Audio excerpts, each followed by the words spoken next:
Hari ini, mari kita mempelajari firman Tuhan dengan kupas bertajuk Gereja Tuhan yang ditubuhkan di atas dasar para rasul.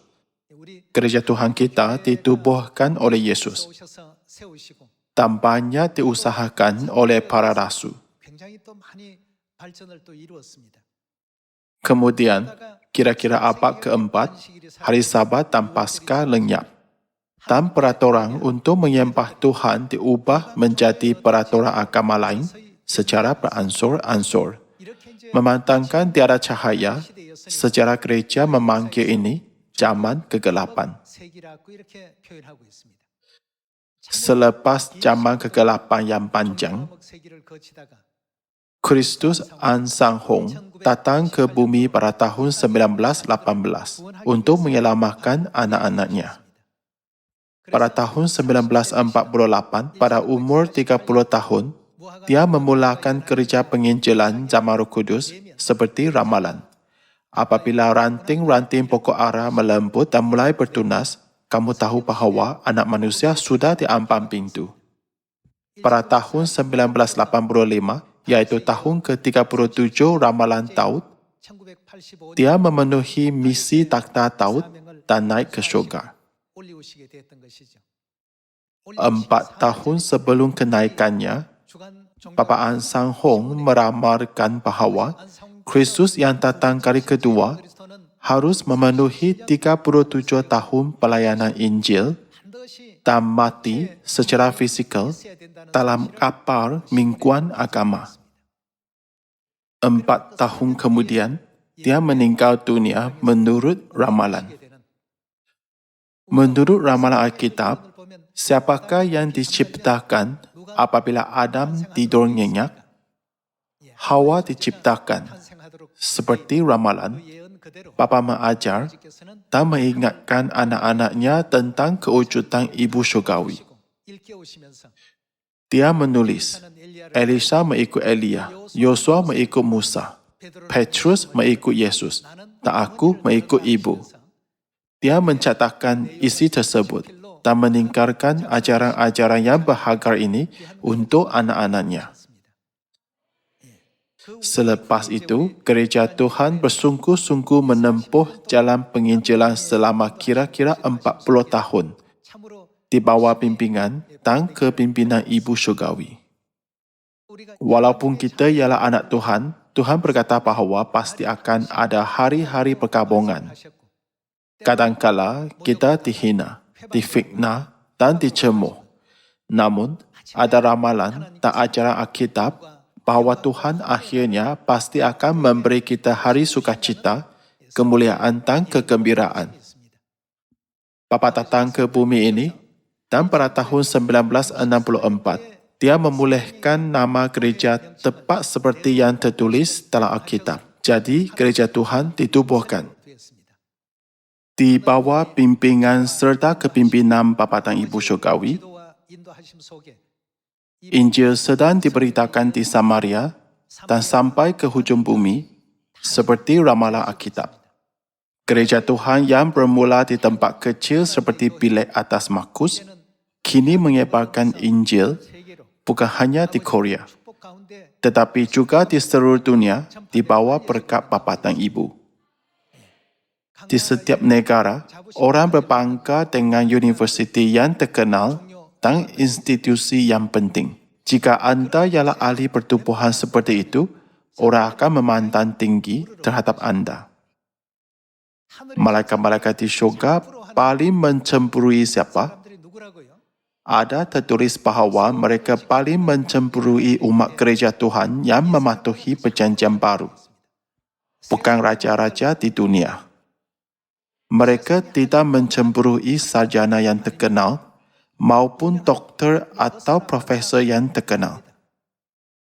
Orang yang paling dicemburui mereka ialah ahli keluarga Sion yang di sini sekarang, bukan? Jadi, anda harus berbangga kerana anda menghadiri gereja Tuhan. Ini kerana siapakah yang menubuhkan gereja Tuhan? Yesus sendiri menubuhkan gereja ini pada 2000 tahun dahulu pada zaman anak. Bukankah semua orang Kristian mengagumi dan menghormati Rasul Petrus, Rasul Paulus, dan Rasul Yohanes yang menulis buku Wahyu? Gereja manakah yang mereka hadiri? Gereja kita. Gereja kita dibuktikan oleh Alkitab dan para Nabi, ditubuhkan oleh Tuhan sendiri di atas dasar para Nabi dan diajar oleh Tuhan sendiri melalui ajarannya. Kita harus sentiasa berbangga kerana kita menghadiri gereja ini. Semasa menginjil, anda boleh bertanya kepada orang, adakah anda pergi ke gereja? Jika mereka kata ya, tanyalah, adakah gereja anda ditubuhkan oleh Tuhan? Gereja kami ditubuhkan oleh Tuhan. Tidakkah anda ingin tahu tentang gereja kami hari ini? Mari kita lihat perkara ini. Alkitab berkata bahawa pasti akan ada hari-hari perkabungan sepanjang hidup kita. Sehingga hari-hari perkabungan Yerusalem berakhir, kita anak-anak juga tidak akan dialu-alukan di dunia ini. Namun, hari-hari perkabungan ini sudah diramalkan dalam Alkitab. Jadi, bukankah kita semua harus bertahan dan mengatasinya dengan selamat? Apabila proses itu berakhir, Tuhan akan berkata, hari-hari perkabunganmu sekarang sudah berakhir. Akhirnya, apakah yang Dia mau berikan kepada kita? Bukankah ini bermaksud bahawa Dia akan mengurniakan kita masa kemuliaan dan sukacita? Mari kita lihat ramalan tentang gereja Tuhan dalam buku 1 Korintus bab 1. Buku 1 Korintus bab 1 ayat 2.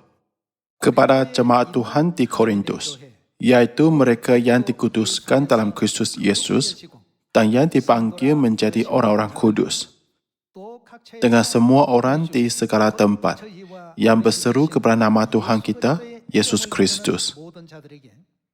Kasih karunia dan damai sejahtera dari Tuhan, Bapa kita, dan dari Tuhan Yesus Kristus menyertai kamu.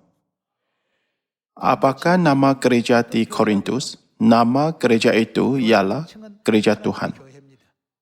Selain Gereja Tuhan, tidak ada nama yang lain dalam Alkitab. Nama adalah sangat penting. Gereja Tuhan ialah gereja yang diperintah dan diurus oleh Tuhan. Nama gereja ialah Gereja Tuhan, kerana gereja ini ditubuhkan, dipimpin dan dipimpin oleh Tuhan. Jadi, apabila Yesus menubuhkan gereja pada 2000 tahun dahulu, Dia menamakan gereja ini Gereja Tuhan. Gereja yang Rasul Petrus, Rasul Paulus, Rasul Yohanes dan semua orang kudus gereja awal hadiri ialah Gereja Tuhan. Mari kita lihat buku 1 Korintus bab 11 ayat 20. Ayat 20. Apabila kamu berkumpul, kamu bukanlah berkumpul untuk makan perjamuan Tuhan. Sebab pada perjamuan itu, tiap-tiap orang memakan dahulu makanannya sendiri, sehingga yang seorang lapar dan yang lain mabuk. Apakah kamu tidak mempunyai rumah sendiri untuk makan dan minum? Atau maukah kamu menghinakan jemaat Tuhan dan memalukan orang-orang yang tidak mempunyai apa-apa? Apakah yang ku katakan kepada kamu, memuji kamu? Dalam hal ini, aku tidak memuji. Sini juga menulis nama apa? Gereja Tuhan. Pada masa gereja awal, sesetengah ahli tidak mengikut peraturan gereja Tuhan, tetapi bertindak menurut kehendak mereka sendiri. Rasul Paulus menulis dengan niat untuk berkata, perbuatan seperti itu tidak boleh dilakukan di dalam gereja Tuhan. Sebarang perbuatan yang tidak menghormati gereja Tuhan tidak boleh diterima. Mari kita pergi ke bab 15. Mari lihat 1 Korintus bab 15 ayat 9. Kerana aku adalah yang paling hina dari semua rasul, sebab aku telah menganiaya jemaat Tuhan. Apabila Rasul Paulus berada dalam agama Yahudi, dia banyak menganiaya gereja Tuhan. Dalam perjalanan ke Damsyik, dia bertemu dengan cahaya yang terang dari syurga. Cahaya itu sangat kuat sehingga dia reba ke tanah. Lalu ada satu suara dari cahaya itu. Pada masa itu, nama Rasul Paulus ialah Saulus. Dia mendengar suara Yesus berseru, "Saulus, Saulus."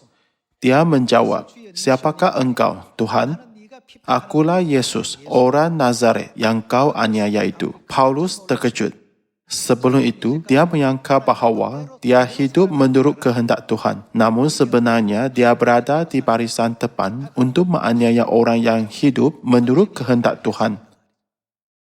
Jadi Rasul Paulus sedang mengimpas kembali masa lalunya. Mari lihat ayat 9 sekali lagi. "Kerana aku adalah yang paling hina dari semua rasul, bahkan tidak layak disebut rasul, sebab aku telah menganiaya jemaat Tuhan." Paulus berfikir, semasa aku berada dalam agama Yahudi, aku banyak menganiaya ahli-ahli gereja Tuhan. Namun Tuhan memberi aku gelaran dan jawatan rasul yang berharga. Ini ialah berkat yang aku tidak layak terima. Sini, Rasul Paulus menjelaskan masa lalu dia mengganggu dan menganiaya gereja Tuhan tanpa menyedari kebenaran. Mari kita lihat buku 1 Timotius bab 3 ayat 15.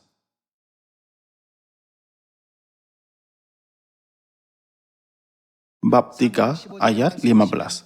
"Namun demikian, kalau aku tidak dapat datang dengan cepat, aku menuliskannya supaya engkau tahu bagaimana seharusnya berkelakuan dalam keluarga Tuhan, iaitu apa? Jemaat Tuhan yang hidup tiang dan asas kebenaran.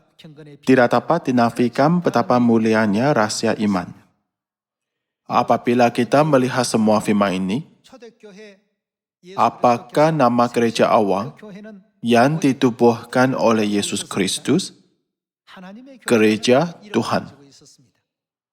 Kalau begitu, gereja Tuhan dibangun di atas dasar apa? Mari kita lihat buku Efesus bab 2 ayat 20.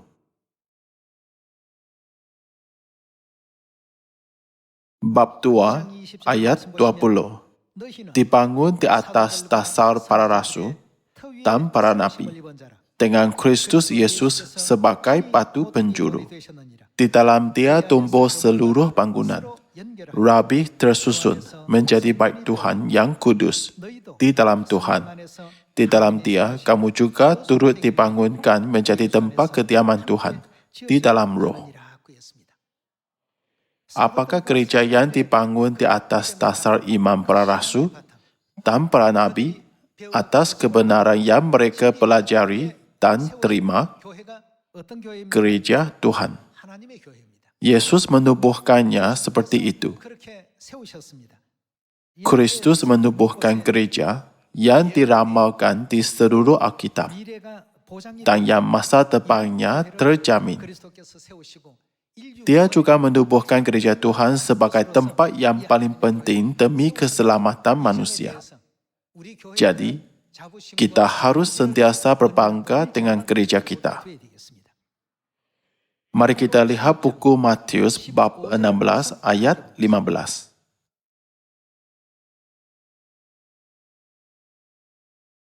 Buku Matius bab 16 ayat 15. "Tetapi apa katamu? Siapakah aku ini?" Maka jawab Simon Petrus, "Engkau adalah Mesias, Anak Tuhan yang hidup." Kata Yesus kepadanya, "Berbahagialah engkau Simon bin Yunus, sebab bukan manusia yang mengatakan itu kepadamu, melainkan Bapa-Ku yang di syurga." Sekarang mari kita lihat baik-baik ayat 18. "Tak aku pun berkata kepadamu, engkau adalah Petrus, dan di atas batu karang ini, aku merujuk kepada siapa? Yesus, akan mendirikan apa? Gerejaku." Gereja ini, gereja siapa? Yesus ialah Tuhan Anak menurut Trinity, yaitu Bapa, Anak dan Roh Kudus. Dan alam maut, bagaimana? tidak akan menguasainya. Kepadamu akan kuberikan kunci kerajaan syurga. Apa yang kau ikat di dunia ini akan terikat di syurga. Dan apa yang kau lepaskan di dunia ini akan terlepas di syurga. Yesus sendiri mengakui kewibawaan dan kuasa gereja ini.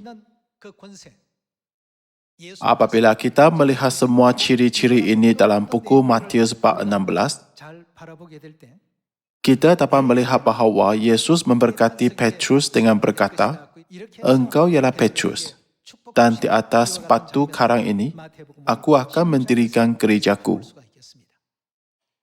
Jika kita mendapati gereja yang dihadiri oleh Petrus, Paulus, dan Yohanes, iaitu gereja yang dibangunkan di atas dasar para nabi, kita dapat mengetahui bahawa siapa yang menubuhkan gereja tersebut. Bukan? 2000 tahun dahulu, Yesus berkata, "Aku akan mendirikan gerejaku," dan memberi Petrus kunci kerajaan syurga kerana dia mengenali Tuhan yang datang dalam badan. Kita harus bertanya, apakah jenis gereja yang telah menerima rahmat dan berkat seperti itu? Kita tidak boleh mengabaikan Alkitab, tetapi harus memeriksa bahagian ini dengan baik-baik. Tidakkah bagus jika kita menghadiri gereja yang sama? Kalian, gereja yang keselamatan terjamin dan kebenaran yang dijanjikan ini ialah gereja Tuhan kita. Kita harus sedar tentang ini. Mari kita lihat buku Lukas bab 22 ayat 7. Buku Lukas bab 22 ayat 7. Maka tibalah hari raya roti tidak beragi, iaitu hari di mana orang harus menyembelih domba Paskah. Lalu Yesus menyuruh Petrus dan Yohanes, "Pergilah, persiapkanlah perjamuan Paskah bagi kita supaya kita makan." Inilah gereja yang Petrus dan Yohanes mempersiapkan Paskah. Mereka menurut suruhan siapa? Tuhan sendiri datang ke bumi ini dalam badan dan menyuruh Petrus serta Yohanes. Maksudnya, melalui kebenaran, Tuhan sedang mendedahkan satu demi satu gereja apa yang ditubuhkan di atas dasar para rasul dan para nabi. Kini ada banyak gereja seperti pasir di tepi pantai.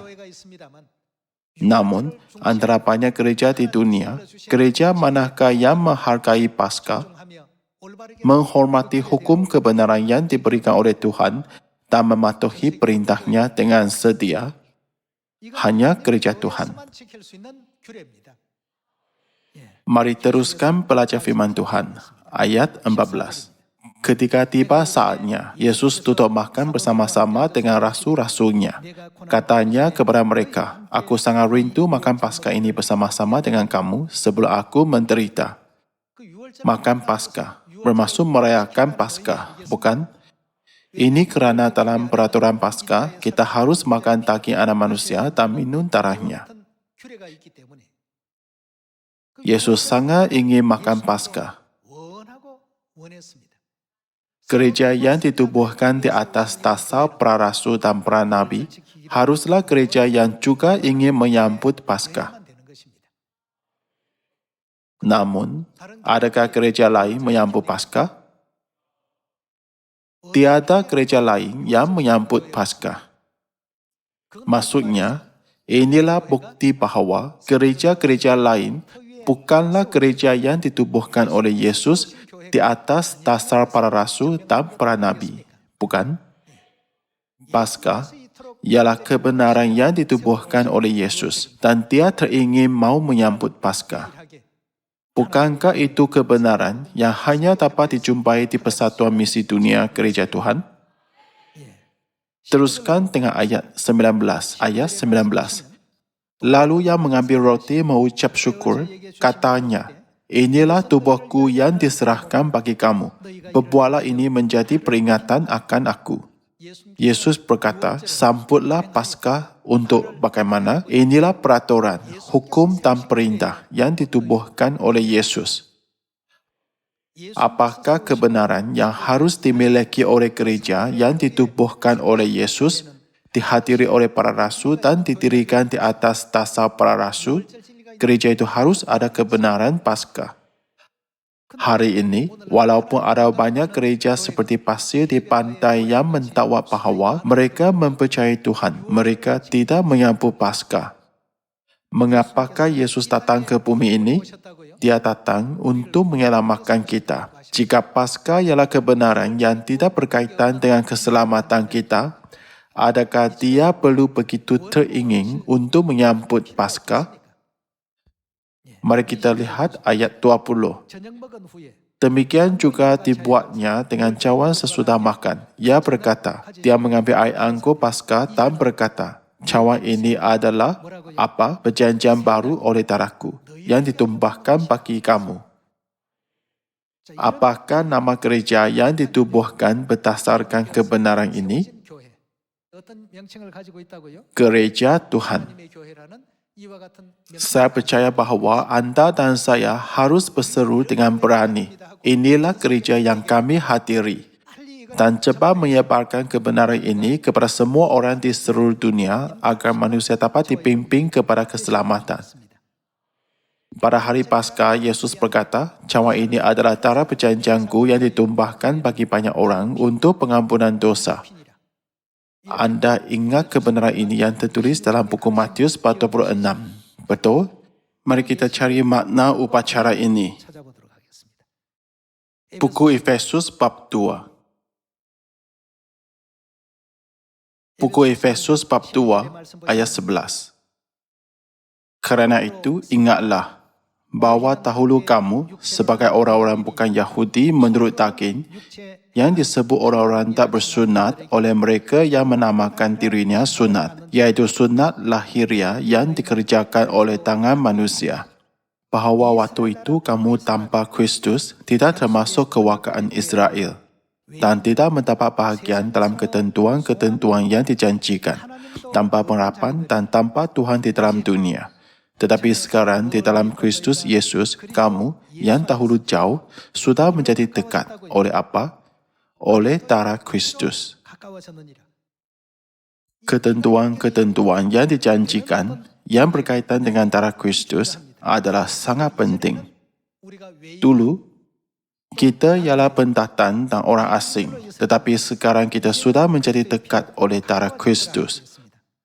Mari kita lihat ayat 19. Demikianlah kamu bukan lagi siapa? Orang asing dan pendatang. Anda bukanlah tetamu lagi, melainkan kawan sewarga dari orang-orang kudus dan anggota-anggota keluarga Tuhan. Anggota-anggota keluarga bermaksud keluarga. Melalui darah Kristus, kita menjadi dekat dengan Tuhan. Mulai sekarang, kita dikatakan ialah apa? Alkitab berkata bahawa kita ialah keluarga Tuhan. Kalau begitu, bagaimanakah roti dan air anggur Paskah menjadikan kita ahli keluarga Tuhan? Kalian, apakah yang diwarisi oleh anak-anak daripada ibu bapa, daging dan darah, bukan? Melalui prinsip fisika ini juga, Tuhan memberikan makna kepada roti Paskah sebagai dagingnya dan air anggur Paskah sebagai darahnya. Jadi, dengan menerima daging dan darah kudus Tuhan, hubungan kita dengan Tuhan ditubuhkan sebagai bapa dan ibu dengan anak-anak. Walaupun Tuhan berkata, perbuatlah ini menjadi peringatan akan aku. Adakah mana-mana gereja yang kini menyambut Paskah? Benar-benar menakjubkan. Jadi, Tuhan berfirman, sekalipun melihat, mereka tidak melihat, dan sekalipun mendengar, mereka tidak mendengar dan tidak mengerti. Tetapi berbahagialah matamu kerana melihat dan telingamu kerana mendengar. Seperti ajaran Alkitab, kita benar-benar diberkati. Kita menerima berkat syurga seperti itu. Jadi kita boleh yakin dan berani di depan sesiapa sahaja. Gereja apakah yang anda pergi? Saya pergi ke gereja yang ditubuhkan oleh Yesus. Seperti ini, kita harus mempunyai kebanggaan dan keyakinan terhadap gereja kita dan kebenaran kita. Itulah iman, bukan? Jika kita gagal beriman terhadap kata-kata nubuat dalam Alkitab dan menjadi seperti benih yang jatuh di tepi jalan atau di atas tanah yang berbatu-batu, kita pasti akan melakukan kebodohan dan menyesal sama seperti benih itu layu dan hangus di bawah matahari. Sebab itulah Yesus menegaskan hal ini dalam buku Wahyu bab 3. Peganlah apa yang ada padamu, supaya tidak seorang pun mengambil mahkotamu. Itulah ajaran Alkitab bahawa kita tidak boleh menganggap remeh terhadap kebenaran yang hebat ini dan membuatnya seperti Esau yang bodoh. Bukan? Tuhan menubuhkan gereja di bumi ini dengan tujuan besar untuk menyelamatkan dunia. Jadi sebelum dia naik ke syurga, dia meminta murid-muridnya, apakah yang harus kita lakukan sehingga dia datang lagi? Beritakanlah Injil ini di Samaria dan sampai ke hujung bumi. Maksudnya, satu-satunya cara untuk kita diampuni segala dosa di syurga adalah menerima dan mempercayai Injil. Mari kita pastikan perintah Yesus dalam buku Matius bab 28. Buku Matius bab 28 ayat 18. Yesus mendekati mereka dan berkata, "Kepada aku telah diberikan segala kuasa di syurga dan di bumi. Kerana itu pergilah, jadikanlah semua bangsa muridku, dan baptislah mereka dalam nama Bapa dan Anak dan Roh Kudus. Tak ajarlah mereka melakukan segala sesuatu yang telah kuperintahkan kepadamu.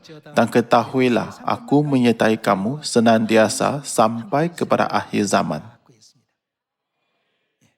Peranan gereja Tuhan yang dibangun oleh Tuhan di atas dasar para rasul adalah mengajarkan semua kebenaran ini dengan betul.